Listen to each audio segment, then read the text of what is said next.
सौर मंडल, अंतरिक्ष में हमारा घर। हमारा सूरज सौर मंडल के बीचों बीच है।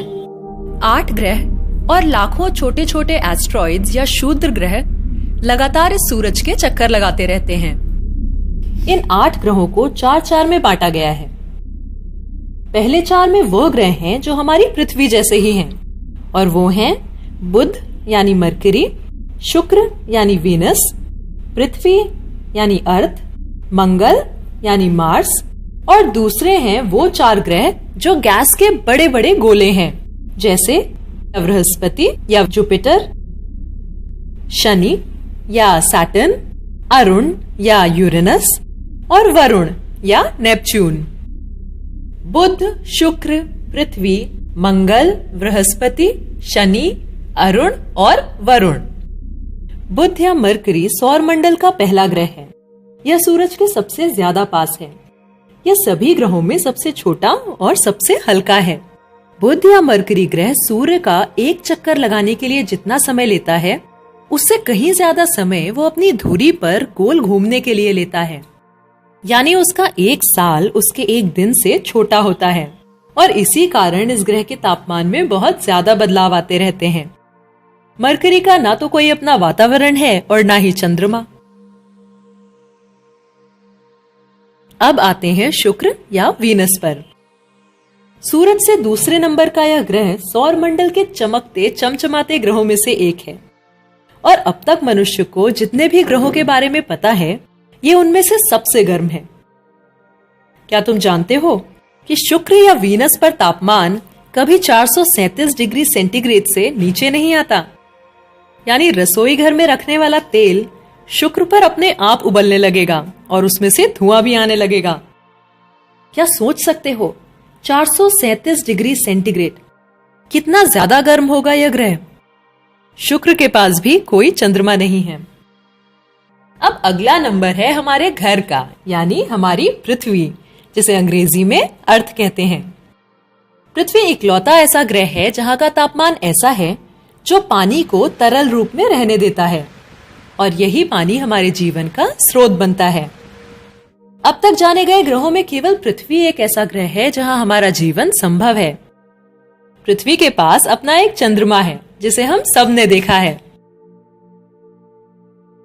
मंगल या मार्स सूरज से चौथे नंबर का ग्रह है और सौर मंडल का यह दूसरा सबसे छोटा ग्रह है।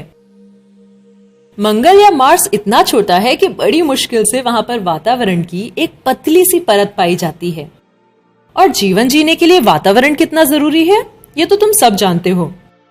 मंगल की जमीन ढेर सारे ऊबड़ खाबड़ गड्ढों और ऊंचे ऊंचे पहाड़ों से भरी हुई है। मंगल के पास 2 छोटे छोटे चंद्रमा हैं। बृहस्पति या जुपिटर सौर मंडल का सबसे बड़ा और सबसे भारी ग्रह है। यह मुख्यतः हाइड्रोजन और हीलियम से बना है। बृहस्पति के पास 67 चंद्रमा हैं। शनि या सैटर्न सौर मंडल का दूसरा सबसे बड़ा ग्रह है, पर इस बड़े से ग्रह का घनत्व सभी ग्रहों के मुकाबले सबसे कम है। शनि का घनत्व इतना कम है कि अगर तुम एक पानी का टब ले आओ और शनि को उसमें डाल दो, तो अपना शनि लकड़ी की तरह उसमें तैरने लगेगा, लोहे की तरह डूबेगा नहीं। शनि ग्रह अपने बढ़े हुए छल्लों के लिए भी जाना जाता है, जो बड़ी आसानी से दिख सकते हैं। इसके पास 62 चंद्रमा हैं। अरुण या यूरेनस तीसरा सबसे बड़ा ग्रह है और सबसे ठंडे ग्रहों में से एक है। सभी गैस के बड़े गोलों में यह सबसे छोटा है, और यूरेनस की सबसे अनूठी अजूबी बात है इसकी धुरी। बाकी सब ग्रह एक खड़ी या टेढ़ी धुरी पर घूमते हैं, पर यूरेनस की धुरी आड़ी है। इसके पास 27 चंद्रमा हैं।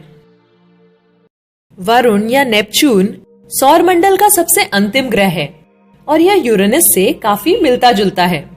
यह सूर्य से इतना दूर है कि नेपच्यून का 1 साल पृथ्वी के 164 सालों जितना लंबा होता है। नेपच्यून के पास 14 चंद्रमा हैं। अगर हम ग्रहों के आकारों की तुलना करते हैं तो उनके बीच का अंतर और भी साफ हो जाता है। आकार और भार के हिसाब से बृहस्पति या जुपिटर सबसे बड़ा है और बुध या मरकरी सबसे छोटा। लेकिन बृहस्पति या जुपिटर जैसे विशाल ग्रह की तुलना भी जब हम अपने सूरज से करते हैं तो सौर मंडल का यह सबसे बड़ा ग्रह भी छोटा सा लगने लगता है। हमारा सूरज ना तो ग्रह है न सैटेलाइट, यह सौर मंडल का एक तारा है, यानी इससे ऊर्जा निकलती है, इसका अपना प्रकाश होता है। ग्रह इससे प्रकाश लेते हैं। हमारे सौर मंडल के भार का लगभग 99% भार तो सूरज का ही बना होता है। सूरज के केंद्र में लगभग 62 करोड़ टन हाइड्रोजन प्रति सेकंड हीलियम में बदलती रहती है और इससे पैदा हुई ऊर्जा पृथ्वी पर हमारी जरूरतों को सालों तक पूरा करने के लिए सक्षम है। लेकिन लगभग 50 करोड़ सालों में सूरज धीरे धीरे और भी गर्म और गर्म होता चला जाएगा और एक समय आएगा जब यह गर्मी पृथ्वी की बाहरी परत को गला देगी। तब सूरज बढ़ता चला जाएगा और या तो पृथ्वी को निगल जाएगा या कम से कम इसे लावा के एक समुद्र में बदल देगा। मानव जीवन का अस्तित्व तब या तो खत्म हो जाएगा या तब हम निकल पड़ेंगे सौर मंडल में एक नई धरती, एक नए घर की तलाश में। और क्या पता अगले 50 करोड़ सालों में इस रहस्यमयी आकाशगंगा का कौन सा अजूबा हमारा इंतजार कर रहा हो।